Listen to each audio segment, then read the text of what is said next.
Hi friends, ఈరోజు నేను వంకాయ శనగపప్పు కర్రీ తయారు చేసే విధానం షేర్ చేస్తున్నాను. ఇది తప్పకుండా లాస్ట్ వరకు కూడా స్కిప్ చేయకుండా చూడండి. చాలా వెరైటీ కర్రీ, చాలా టేస్ట్గా ఉంటుంది.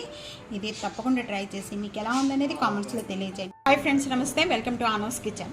ఈరోజు వంకాయ పచ్చి శనగపప్పు కర్రీ తయారు చేసే విధానం షేర్ చేయబోతున్నానండి. కావాల్సిన ఐటమ్స్ చూద్దాము. ఇక్కడ వంకాయలు అనేది సాల్ట్ వాటర్తో బాగా క్లీన్ చేసేసుకొని బాగా సన్నగా కట్ చేసుకొని సాల్ట్ వాటర్లో వేసుకోండి.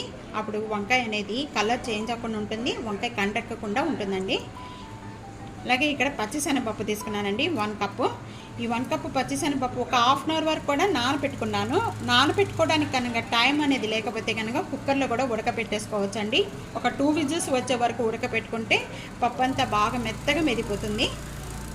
ఒక ఆనియన్, ఒక 3 పచ్చిమిర్చి, కొద్దిగా దాల్చిన చెక్క, 2 లవంగాలు, ఈ 2 కూడా మెత్తగా నూరుకోవాలి. 2 కూడా ఈ విధంగా మెత్తగా నూరుకోవాలంటేనే కూడా ఇంకా సైడ్ పెట్టుకుందాం. నేను ఇక్కడ ప్యాన్లో 3 టేబుల్ స్పూన్ ఆయిల్ యాడ్ చేస్తున్నానండి.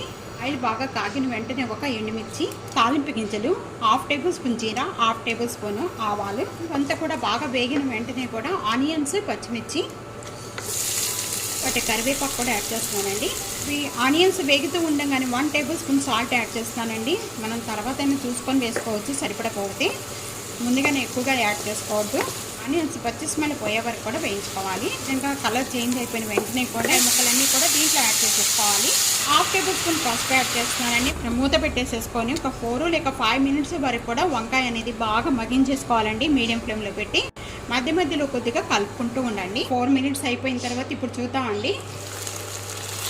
ఈ విధంగా మగ్గిపోయిన వెంటనే కూడా ముందుగా మనం శనగపప్పు నానబెట్టుకున్నామండి. పప్పు అంతా కూడా ఇంట్లో వేసేస్తున్నాను.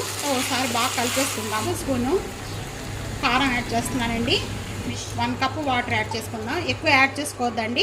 ఇవాళ నూరి పెట్టుకున్నాము దాల్చిన చెక్క, లవంగు, ఈ 2 కూడా ఇంట్లో వేసేసుకోవాలి. కారం మాత్రం తక్కువగా వేసుకోండి, ఎందుకంటే ఇప్పుడు మనం దాల్చిన చెక్క, లవంగ్ అనేది కొద్దిగా స్పైసీ ఎక్కువగా ఉంటుంది కాబట్టి మూత పెట్టేసుకుందాం అండి. ఈ వాటర్ అంతా కూడా మగ్గే వరకు కూడా ఒక 3 మినిట్స్ మీడియం ఫ్లేమ్లో పెట్టి మగ్గించేసుకోవాలి. మినిట్స్ అయిపోయిన వెంటనే ఇప్పుడు ఓపెన్ చేద్దామండి. కర్రీ అంతా కూడా బాగా మగ్గిపోయింది. ఇంచే ముందు కొద్దిగా కొత్తిమీర, స్టవ్ ఆన్ చేసేద్దామండి. సర్వింగ్ ప్లేట్లో తీసేసుకుందాం. వంకాయ శనగపప్పు కర్రీ రెడీ అయిపోయిందండి. ఇప్పటి వరకు చూసారు కదా, చాలా తేలిగ్గా చేసుకోవచ్చు, చాలా టేస్ట్గా ఉంటుంది. తప్పకుండా ఇదే విధంగా ట్రై చేసి మీకు ఎలా ఉందనేది కామెంట్స్లో తెలియజేయండి. సబ్స్క్రైబ్ చేయడం మర్చిపోతే ఫ్యామిలీతో, ఫ్రెండ్స్తో వీడియోని షేర్ చేస్తుండండి. వీడియో లైక్ చేస్తుండండి. Thank you for watching.